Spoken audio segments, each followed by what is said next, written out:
ভাইরা শুনে রেখে দেন, হেদায়েতের মালিক আমার আল্লাহ, এতে কোনো সন্দেহ নাই।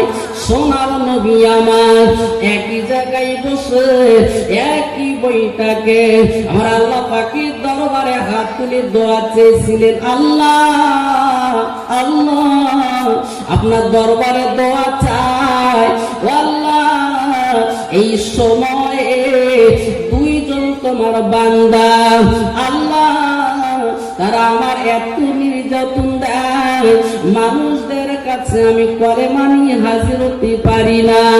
আমাকে ওই রাস্তায় যখনই আমি বার হই রাস্তার মাঝখানে দাঁড়াই, আল্লাহ এত বাধা বিঘ্ন তারা করে, তোমার দিন আমি কি করে প্রচার করব? আল্লাহ ওই দুইজন মানুষের ভিতর থেকে একজন অন্তত তোমার ইসলামের পতাকার ভিতরে প্রবেশ করান। ওই দুইজন ব্যক্তি হলেন সোনার নবী আমার, বিশ্ব নবী আমার। এক নম্বরে দোয়া চাইলেন, আল্লাহ আল্লাহ আবু জাহেল, অথবা দু নম্বরে আল্লাহ পাকের নবী বললেন উমর ইবনে খাত্তাব, আল্লাহ ওই আবু জাহেল নাই উমর, এই দুইজনের ভিতর থেকে একজন আর তকদীর আল্লাহ হেদায়েত দেন। হে আল্লাহ এই দুইজনের ভিতর থেকে যদি একজন যদি কলেমা পড়ে নাই, যদি সে মুসলমান হয়ে যায়, আল্লাহ তোমার ইসলামকে তোমার দিনকে আমি মানুষদের দ্বারে দ্বারে গিয়ে পৌঁছে দিতে পারবো। কে দোয়া চাইছে? আচ্ছা বলেন, কার দোয়া কবুল হয়েছিল? উমারের। আচ্ছা আবু জাহেলের হয়নি কেন? উমারের তকদিরে আল্লাহ পাক হেদায়েত দিলেন, আবু জাহেল দিয়ে গেলেন। ভাইরা শুনে রেখে দেন, আবু জাহেল কেন হেদায়েত পেলেন না? আবু জাহেলের আমার আল্লাহ পাক যদি হেদায়েত দিতেন, আবু জাহেল ওই তৎকালীন সময়ে ওই মক্কার একজন প্রেসিডেন্ট ছিলেন, একজন বাদশা ছিলেন, একজন নেতা ছিলেন। ও ছেলেরা, ও জওয়ানেরা, ও মা বোনেরা শুনে রেখে দেন, ওই আবু জাহেল মক্কা নগরে তিনি তার বিচার শুরু করতেন, মানুষদের নিয়ে উনি বিচার শুরু করতেন। ওই বিচারে আবু জাহেল যে রায়টা দিত, ওই রায় সবাই মাথা পেতে নিয়ে চলে যেত। এক কথায় আবু জাহেলের কথায় মানুষেরা ওঠা বসা করত।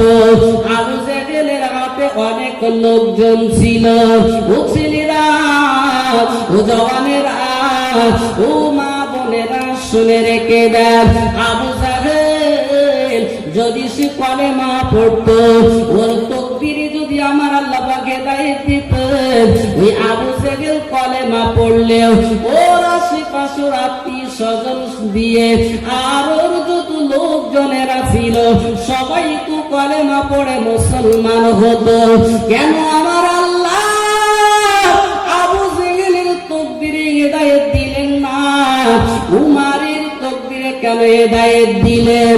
ও ছেলেরা, ও জওয়ানেরা, ও মা বোনেরা শুনে রেখে দেন, নবী আমার একই বইটাকে একই জায়গায় নবী সালাত আদায় করে আল্লাহ পাকের গুণকীর্তন করে আল্লাহ পাকের প্রশংসা নিয়ে আমার নবী হাত তুলে মোনাজাত করেছেন। তাহলে আবু জাহেল কেন হেদায়েত পেল না? উমর কেন হেদায়েত পেল? ও ছেলেরা, বুঝবার কথা বলো। হযরত উমর কখনো কলেমা পড়ে মুসলমান হয়নি। আবু জাহেল উমরের কাছে শেষে বলতো, উমর খাত্তাবের বেটা ওমর, তুমি এখনো নিশ্চিন্তে তুমি বাড়ি রয়েছো। তুমি কি জানো না ওই আব্দুল্লাহর বেটা ওই আমিনার লাল আমাদের ধর্মের উপরে আঘাত নিয়ে এসেছে? তুমি জানো না লাত মানাত ওস্তাদ এসে নিন্দা করে। ও উমর শোনো, ও উমর জেনে রাখো, তুমি একবার শুনে রেখে দাও, মক্কার মানুষেরা এক এক করে মুহাম্মাদের দলে চলে যায়। কি করে চলবে বলো? তুমি শুনে রাখো ওমর, এমন একটা দিন এসে যাবে সব মানুষেরা লাত মানাত ওজ্জার কথা ভুলে গিয়ে এক আল্লাহর উপরে ঈমান আনবে, আর ওই মুহাম্মাদের উপরে তারা বিশ্বাস নিয়ে আসবে। তুমি কি জানো না? উমারের ভুল বোঝাচ্ছে। কি বোঝাচ্ছে?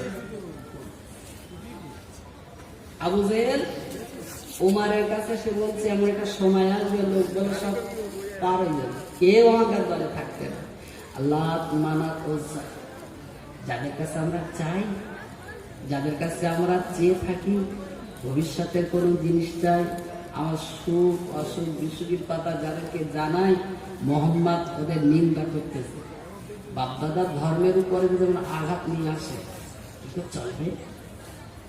দেখেন উমারের ভুল আছে, কিন্তু আবু জেহেল জানে, আবু জেহেল জানে যে মোহাম্মদ এ হলো আল্লাহ পাকের প্রেরিত পয়গম্বর নবী। একটু জোরে হবে না?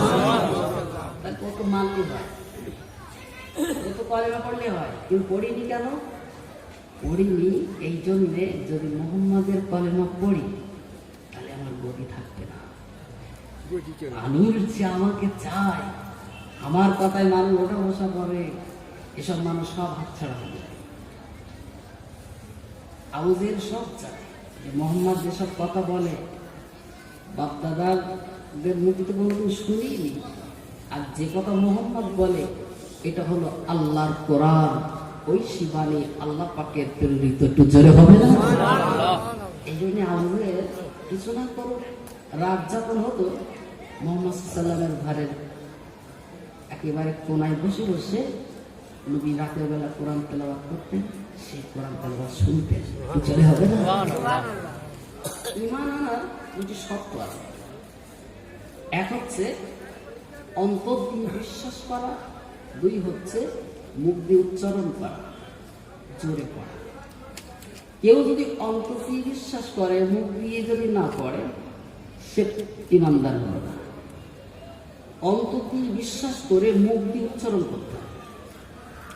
কেউ যদি মুখ দিয়ে উচ্চারণ করে, অন্তর দিয়ে বিশ্বাস না করে, ঈমানদার না। বুঝতে পেরেছেন?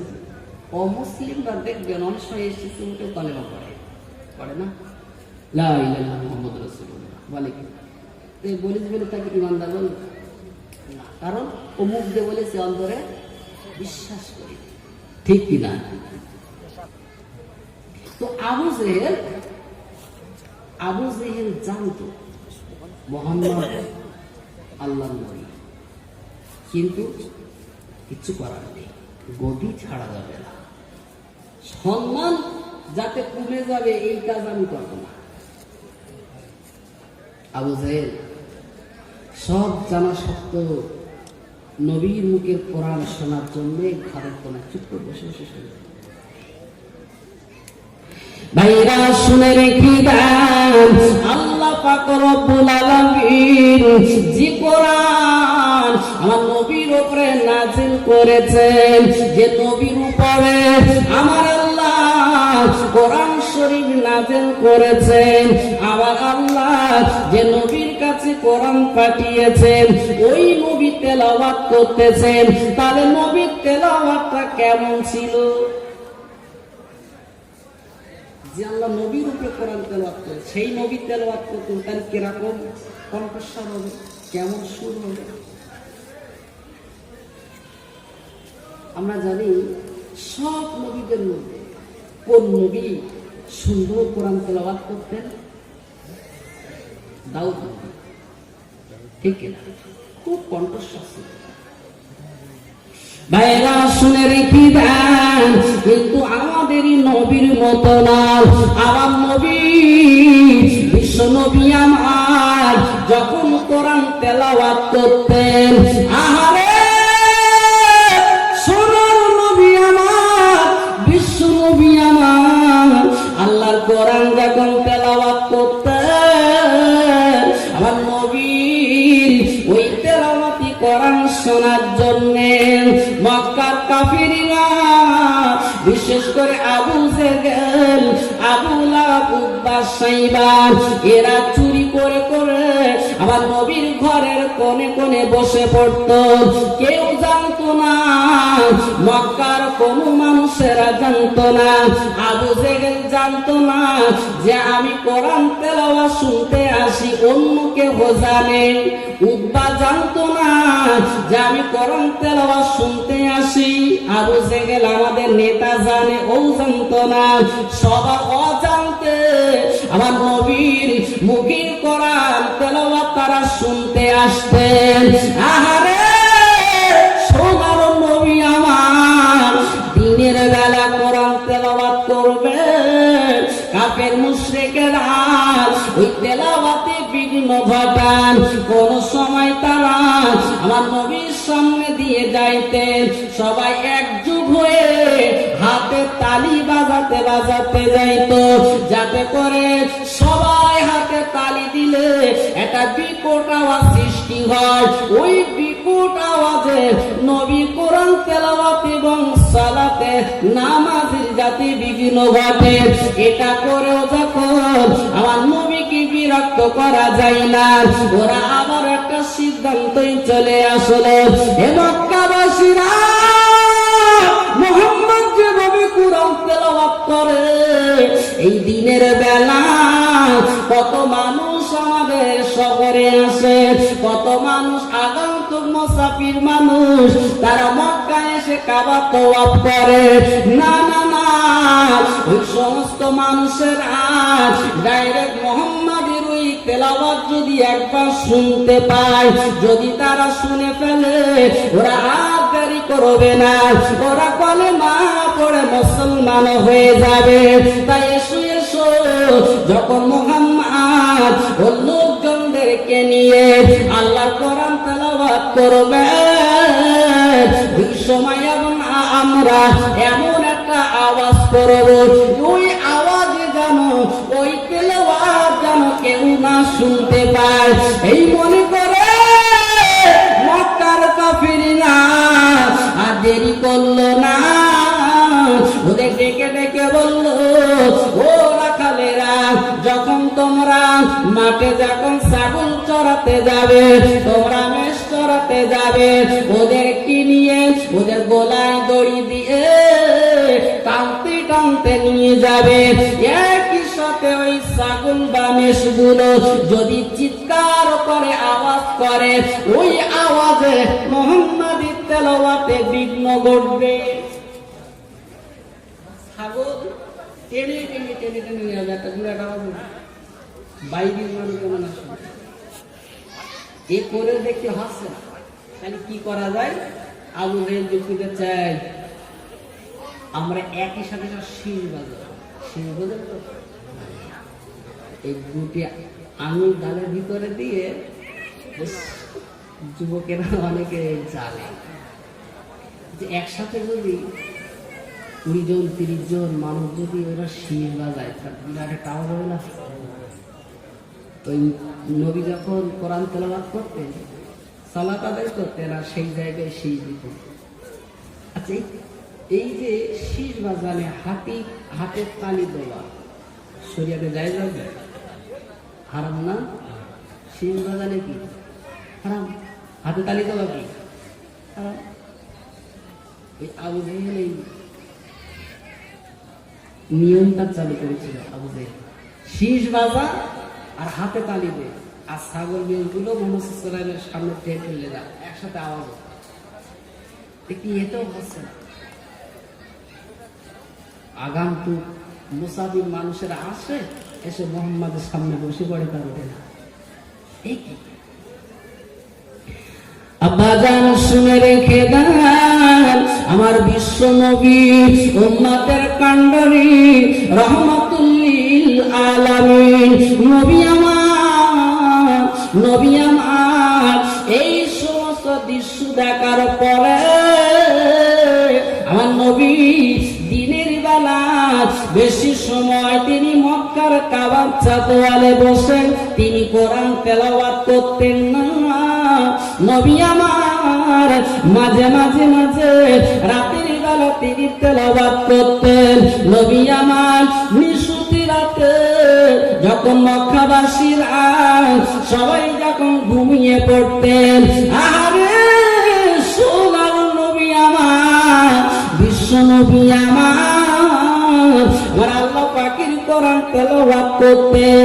ওই তেলাওয়াত শোনার জন্য ওই আবু জেহেল, আবু লাহাব, উতবা, শাইবা ওরা চারজন চার কোণায় বসে বসে শুনতো। একদিন ওরা যখন বাড়ির দিকে রওনা হলেন, নবী আমার কোরআন তেলাওয়াত করা শেষ করে দিলেন।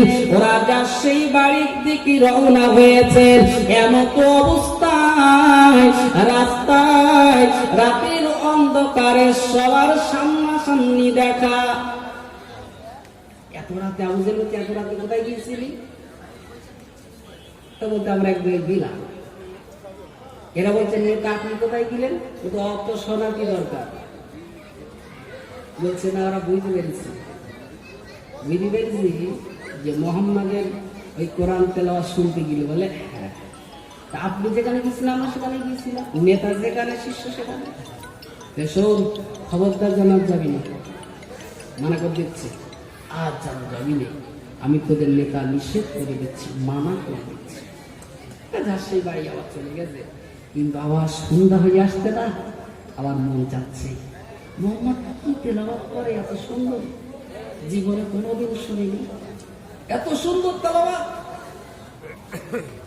আব্বাজান শুনে রেখে দেন, কোন কোরআনের কথা বলছি, কোন কিতাবের কথা বলছি, যে কোরআন আমার আল্লাহ রব্বুল আলামিন দুনিয়ার বুকে পাঠিয়েছেন। ও ছেলেরা, ও যুবক জওয়ানেরা, এই পৃথিবীর জমিনে অনেক বই আছে, অনেক পুস্তক আছে, অনেক কিতাব আছে। কেউ কি বলতে পারবে ওই কিতাব, ওই বই পড়ার আগে ওযু করতে হয়? না না না, আগে কখনো ওযু করতে হয় না, আগে কোনোদিন পাক পবিত্র অর্জন করতে হয় না। কিন্তু কোরআন নিজেই বলেছে, হে আল্লাহর বান্দারা, হে আল্লাহর বান্দিরা, তোরা যদি আমাকে স্পষ্ট করিস, কোরআন বলছে লা ইয়ামাসসুহু ইল্লাল মুতাহহারুন। কোরআন বলছে দেখ, আমার আত্মায় তোরা স্পষ্ট করতে পারবি না যত সময় না পর্যন্ত পবিত্রতা অবলম্বন করবি। তোরা পবিত্রতা অবলম্বন করবি, তোরা তত সময় পর্যন্ত আমার গায়ে স্পষ্ট করতে পারবি না যত সময় না পর্যন্ত তোরা ওযু করবে। ও ছেলেরা, ও যুবকেরা, ও মা বোনেরা, শুনে রেখে দেখ, ওই কোরআন, যে কোরআন আমার আল্লাহ 23 বছর ধরে আমার নবীর উপরে নাযিল করেছেন। ও ছেলেরা, ও জওয়ানেরা, ও মা বোনেরা, শুনে রেখে দেন, আল্লাহ পাকের কোরআন, আল্লাহ পাকের নিয়ামতি কালাম, ওই কোরআন, ওই কোরআন আপনি পড়বেন, আপনি তেলাওয়াত করবেন, প্রতি অক্ষরে অক্ষরে আমার আল্লাহ পাক 10টা করে নেকি রেখেছে। দুনিয়ার কোন বই পড়বে অক্ষরে নেকি আছে, কিন্তু কোরআন পড়বেন একটা অক্ষরে। আচ্ছা, যিনি পড়তে পারেন না তার তো অবশ্যই শিখতে হবে, অবশ্যই শিখতে হবে। কারণ কোরআন, কোরআন আল্লাহ পাকের পাঠানো গ্রন্থ, যে কোরআনের ভিতরে কোন মানুষের কথা নেই।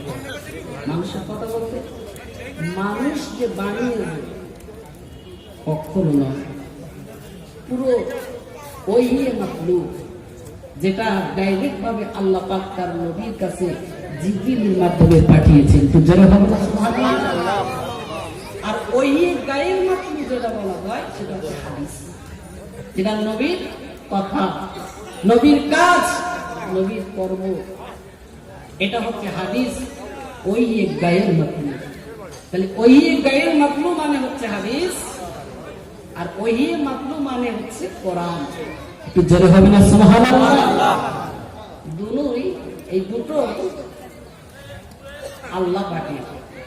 কারণ নবী কোনোদিন নিজের থেকে কোনো কথা বলেনি, সব আল্লাহ পাক তার নবীকে জানিয়েছে, তারপর নবী বলেছে।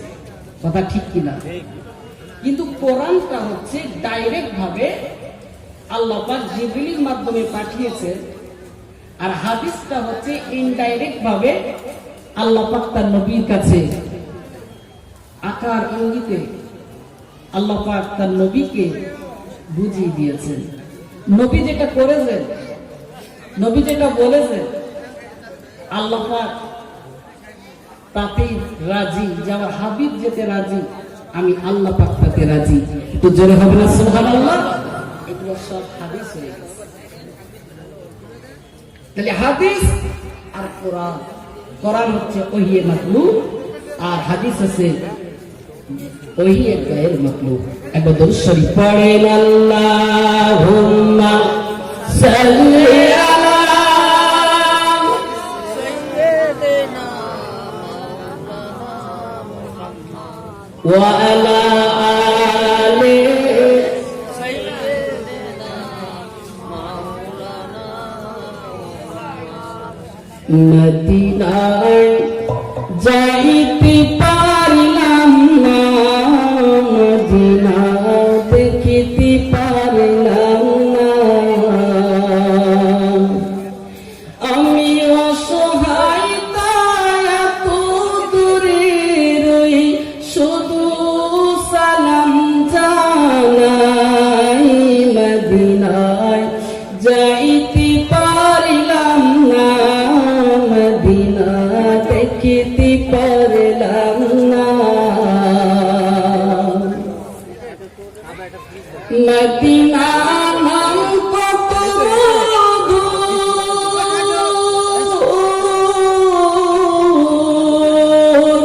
মদিনা আর যে কত দূর,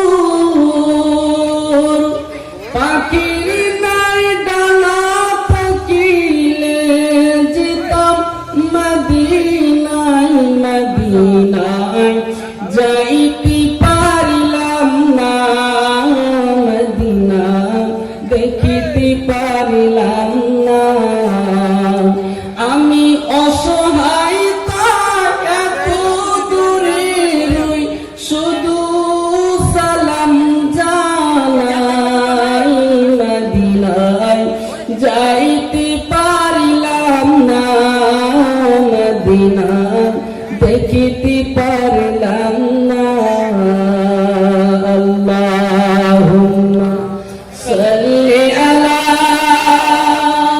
সাইয়্যিদিনা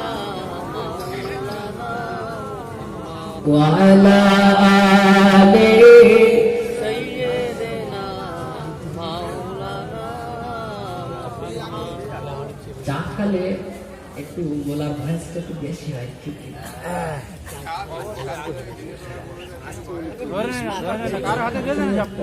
বেশি হয়, ঠিক না? একে তো সন্ধ্যা লাগে, তাতে আবার চা, তার মানে কি ইঞ্জিন পুরো। দেখি একটু আওয়াজ করে পড়ুন না, আল্লাহুম্মা সাল্লি আলা সাইয়্যিদিনা মাওলানা ওয়া আলা আলি সাইয়্যিদিনা মাওলানা। আহারে দয়ার নবী আসিলেন তিনি ভুবনে, আহারে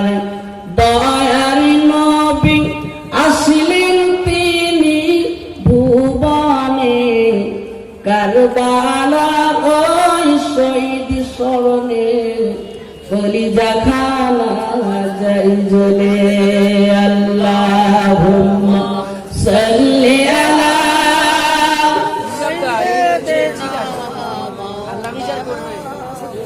ওয়া আলা আলিহি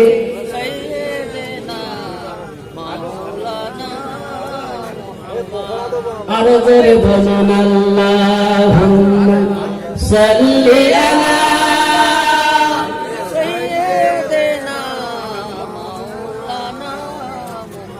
ওয়া আলা আলিহি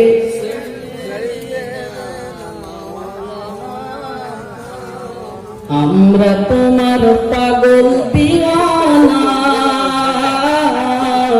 মন যেতে চাই সোনার মদিনায় এ দেশেতে আর ভালো লাগে না যেতে চাই সোনার মদিনায়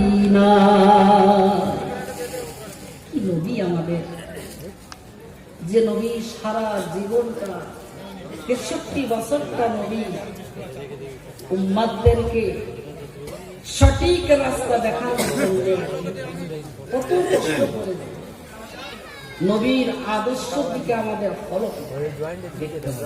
কারণ আল্লাহ পাক তার নবীর সম্পর্কে বলেছেন লাকাদ কানা লাকুম ফী রাসূলিল্লাহি উসওয়াতুন হাসানাহ। আল্লাহ পাক তার নবীকে লক্ষ্য করে বলছে যে আমার হাবিবকে তাম পৃথিবীর জমিনে আমি নমুনা করে মডেল করে পাঠিয়েছি। একটু জোরে হবে না? নবীর জীবনীটা সামনে রেখে আমাদের শিক্ষা নিতে হবে। আমাদের ওঠা বসা, আমাদের খাওয়া দাওয়া, আমাদের সংসার জীবন, আমাদের রাজনীতি, অর্থনীতি, ব্যবসা বাণিজ্য, ডাক্তারি, সর্ব জায়গায় নবীর আদর্শটা আমাদের মাথায় রাখতে হবে। কথা ঠিক কিনা? কারণ নবী যেভাবে আমাদের হুকুম করে গেছেন, যেভাবে নবী ইবাদত করেছেন, সেইভাবে নবীর তরিকায় আমাদের ইবাদত বন্দেগী করতে হবে। কথা ঠিক কিনা? আল্লাহ পাক হুকুম করেছেন তোমাদের উপরে আমি আল্লাহ পাক 5 ওয়াক্ত নামাজকে ফরজ করে দিয়েছি। হুকুম করেছে কে? আল্লাহ পাক। নামাজ কি করে পড়বেন? আল্লাহ পাক শুধু হুকুম করে দিয়েছে নামাজ পড়তে হবে। তাহলে নামাজ পড়তে গেলে নবী যেভাবে নামাজ পড়েছেন, নবীর সাহাবায়ে কেরামরা যেভাবে নামাজ পড়েছেন, সেইভাবে নামাজ পড়া লাগবে। ঠিক কিনা? নবীর আদর্শ দেখতে হবে, নবী কিভাবে জীবন যাপন করেছেন সেই দিকে আমাদের লক্ষ্য রাখতে হবে। তাহলে আল্লাহর কোরআনের কথা বলছিলাম, ভাইরা আমার, কোরআন শিখতে হবে। কোরআন থেকে দূরে থাকলে হবে না। কারণ একটা মানুষ মরে যাবার পরে, মারা যাবার পরে ও যখন খাটিয়া করে নিয়ে যাওয়া হয়, ও তখন মনে করে 4 জন যখন আমাকে নিয়ে যাচ্ছে এরাই আমার সঙ্গী সাথী, আর সঙ্গে যারা যাচ্ছে এরা আমার বিদায় দিতে যাচ্ছে। শেষমেশ যখন 2 জন 2 দিকে নেমে যায়, ও মনে করে 2 জন আমার সাথে যাবে। ওই 2 জন যখন উঠে যায় ও তখন একা একা হয়। এইবারে দেখেন ও যখন একা একা হয়ে যায়, উপরে বাঁশগুলো যখন দেওয়ার পরে মাটি চাপনা দিয়ে চলে আসে, ও তখন যেন ঘুমিয়ে ছিল, এবার ঘুম ভেঙে গেছে। ছাত্রী দেখছে আমার সাথে আর কেউ নেই, আমি একা। ভাইরা শুনে রেখে দেয়, ওই সময়ে কে জানো এসে বলে, ও আল্লাহর বান্দা, এমন করে তুমি ভীত সন্ত্রস্ত হয়ে যেও না। না না না না, তুমি এমন করে ভীতু হয়ে যেও না। তুমি মনে করো না তোমার সাথে কেহ নাই, আমি তোমার সঙ্গে থাকবো, আমি তোমার কবরে আমি থেকে যাব। আল্লাহর ওই বান্দা ডেকে ডেকে বললে, একবার বলো তুমি কে? এই বিপদের সময় আমার ছেলে আমার পাশ পাশে নাই, আমার মেয়ে আমার পাশে নাই, আমার বিবি আমার পাশে নাই। আহারে কবরের ওই বান্দা কেঁদে কেঁদে বলে, আমার আত্মীয় স্বজন কেউ নাই, আমার আত্মীয় স্বজনরা সব ফেলে চলে গেল, তুমি কে? আমার কবরের কিনারায় তুমি রয়েছো, আমাকে লক্ষ্য করে তুমি বলছো তোমার চিন্তা নাই, আমি তোমার সঙ্গে বন্ধুর মতো থাকবো। কে তুমি বলো বলো, একবার আমাকে জানাও। ওই সবাই ওই কবরের কিনারা থেকে বলতে থাকে, ও কবরবাসী, আমি কে তুমি জানো না? আমি হলাম তুমি যে দীর্ঘদিন ধরে ধরে আমাকে তেলাওয়াত করতে, আমি সেই কোরআন আল্লাহ পাকের নিয়ামতি কালাম, আমি তোমার কবরে হাজির হয়ে গেছি। আমি তোমার কবরে বন্ধুর মতো থাকবো। যে কবরে কোন একটা লাইট দেয় না, যাই তো এসি খাটাই দেয়, একটা পাটা খাটাই দেয়, লাইট পানি কিছুই নেই। আচ্ছা, অন্ধকার কবরে কোরআনের আলোতে আল্লাহ পাক কবরটা আলোয় আলোকিত করে দেবেন। কোরআন শিখতে হবে তো, যারা জানেন না কোরআন শিখতে, কারণ মানুষ মাত্র সুখ দুঃখের আমাদের জীবন, ঠিক কিনা? এই সময় আমাদের বিরাট সুখ, পরে আসে অসুখ।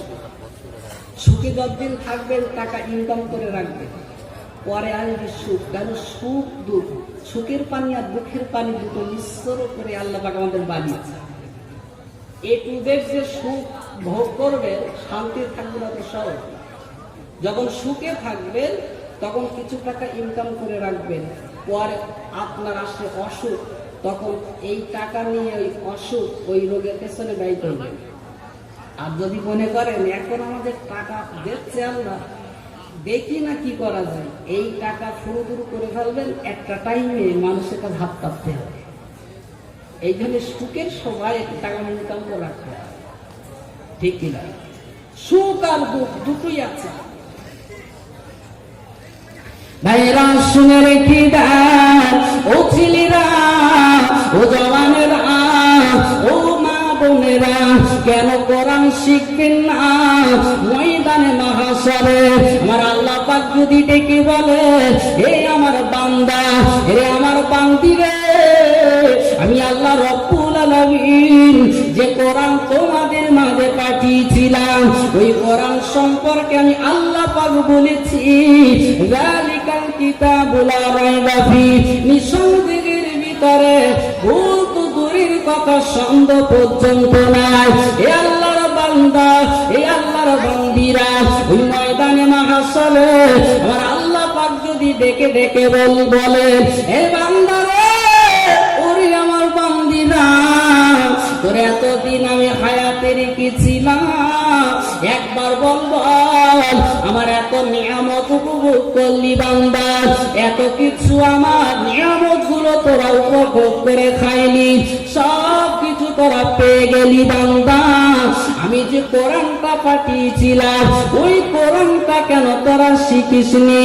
আমি আল্লাহ পাক তোদেরকে বিবেক বুদ্ধি দিয়েছিলাম, তোদের আমি আল্লাহ পাক বুদ্ধি দিয়েছিলাম, আমি আল্লাহ পাক তোদের ব্রেন দিয়েছিলাম, ওই ব্রেনটা কোন কাজে ব্যয় করেছিস বান্দা? ও ছেলেরা, ও যুবক জওয়ানেরা, ও মা বোনেরা, শুনে রেখে দেন, হাসরের মাঠে ময়দানে মাহশরে আমার আল্লাহ রব্বুল আলামিন প্রত্যেক বান্দাকে 5টা করে জিজ্ঞাসা করবেন। প্রথম নম্বরে যেটা জিজ্ঞাসা করবেন, হে বান্দা, দুনিয়ার বুকে যে সময়টা তোকে দিয়েছিলাম, যে হায়াতটা তোকে দিয়েছিলাম, ওই হায়াতের জিন্দেগিটা কিভাবে তুই ব্যয় করেছিস বল? ও ছেলেরা, আমি বিস্তার করে আজকে বলবো না, শুধু আপনাদের কাছে বলতে চাই, আল্লাহর কোরআনটা যদি শিখে রাখতে পারেন, যখন আপনি মুসিবতে পড়বেন, যেদিন আপনি রোগগ্রস্ত হয়ে পড়বেন, সেই দিন আপনি কাজ কাম কিছু কিচ্ছু করতে পারবেন না। অন্তত এক জায়গায় বসে আল্লাহর কোরআনটা দুলে দুলে পড়তে পারবেন।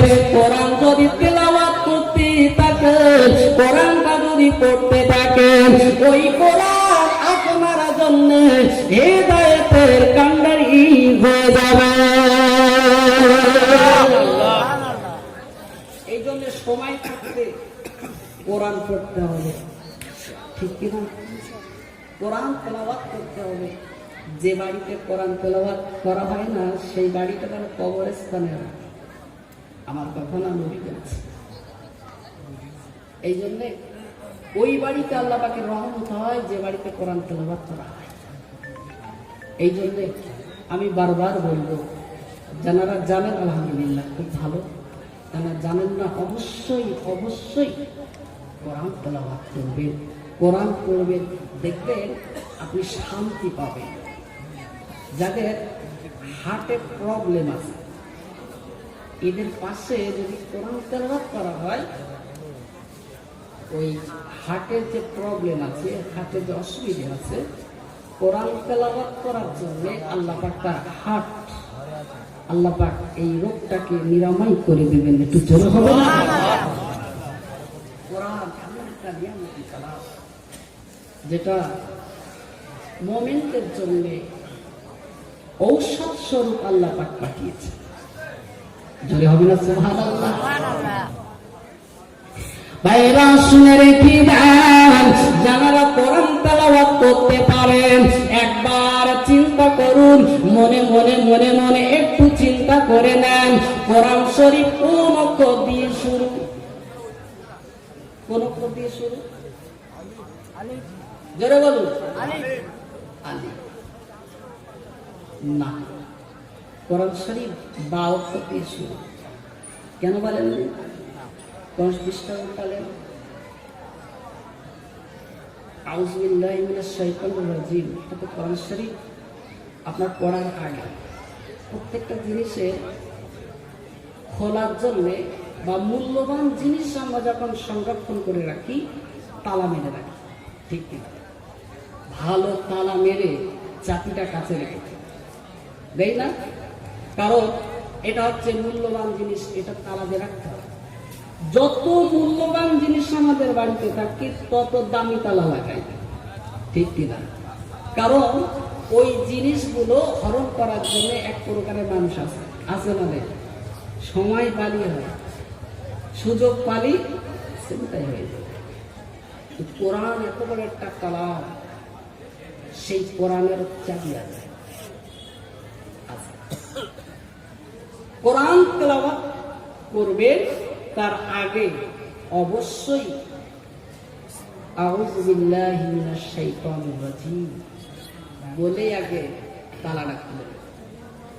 আউযু বিল্লাহ না বলে কোরআন পড়তে পারবেন, বিতাড়িত শয়তান মজদুর এর কুমন্ত্রণা থেকে আগেই আল্লাহ পাকের কাছে আশ্রয় চাইতে হবে।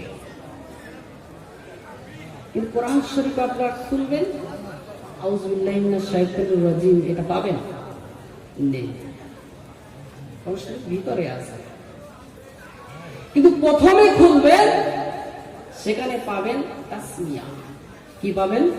তাসমিয়া, যেটা হলো বিসমিল্লাহির রহমানির রহিম।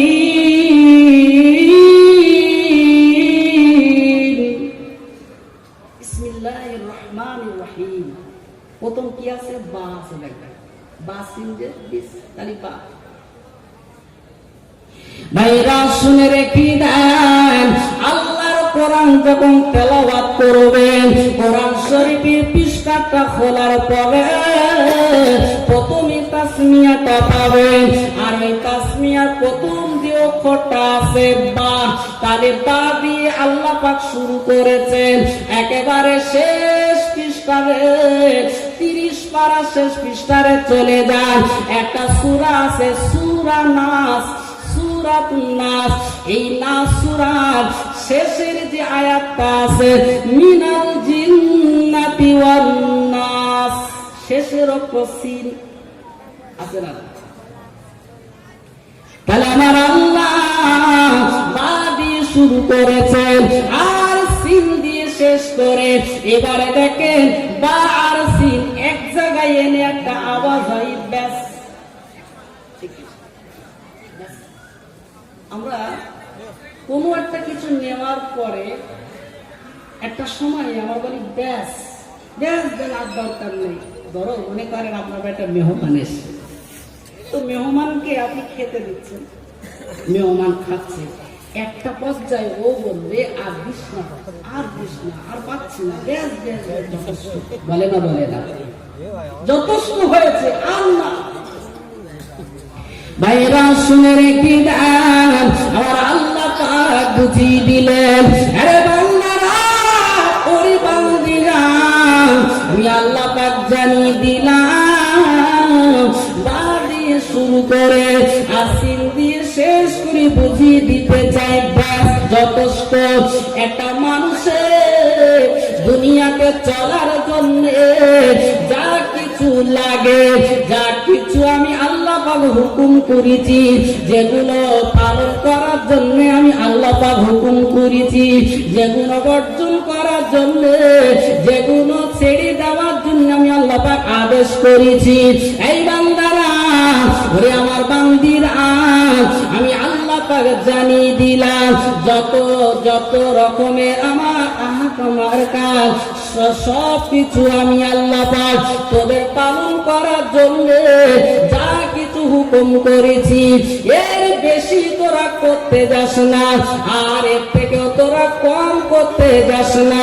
আমি আল্লাহ পাক জানিয়ে দিলাম সব কিছু নিয়ম কারণ আমি আল্লাহ পাক কোরআন শরীফের ভিতরে দিয়ে বললাম ব্যাস যথেষ্ট, এর বেশি আর করা যাবে না, কম আর করা যাবে না। ও ছেলেরা, ও যুবক জওয়ানেরা, ও মা বোনেরা শুনে রেখে দেন, তাই ১,৫০০ বছর হয়ে গেল আজ পর্যন্ত কোরআনের ভিতরে এক জায়গায় কেউ ভুল দেখাতে পারিনি। এক জায়গায় একটা নক্তা, একটা জবর, একটা জের, একটা পেশ, এমনকি কোন হারাকাত কোন জায়গায় তারা ভুল দেখাতে পারিনি। কারণ হলো এটা দুনিয়ার কোন কেতাব না, এটা কোন মানুষের বানাতো না, দুনিয়ার কোন মানুষ এটা বানায়নি।